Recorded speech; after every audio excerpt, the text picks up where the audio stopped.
Morning, everybody, and thank you so much for the nice movie. My name is Karim Kujuk, and I'm here representing the Arab Radio and Television, the ART. And I have a couple of questions for the director, Mr. Haroon. The first of which is, it has to do with the language of the movie. It's a movie about Chad, and it was shot in Chad, talking about Chad. So why was it in French? Why didn't you use the language of Chad? That's the first thing.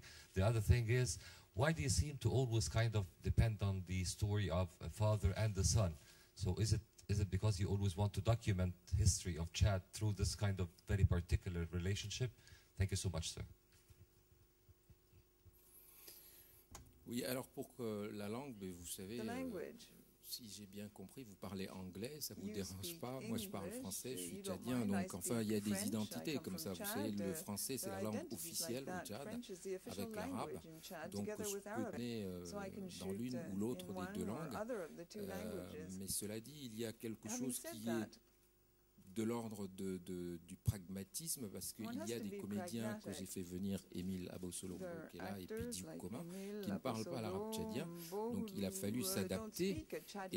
Mais dans la réalité au Tchad, les gens parlent français, comme vous le dira Youssouf Diawara sans doute, ils parlent français, arabe, ils mélangent constamment les choses, et c'est une réalité aussi à montrer. Donc voilà pourquoi j'ai fait ce choix-là. La seconde chose sur la relation père et fils, peut-être que là, avec ce film, je clôt une sorte de trilogie, Abouna, Darat et puis Un homme qui crie. Mais la réalité de cette guerre au Tchad, qui a été fondatrice de pas mal de choses pour moi, fait que cette guerre, en réalité, elle est perpétuée par les hommes. Ce ne sont pas les femmes qui font la guerre. Et donc cette mémoire-là, quelque part, elle est transmise de père en fils. Au Tchad, ça se passe quand même de manière assez clanique.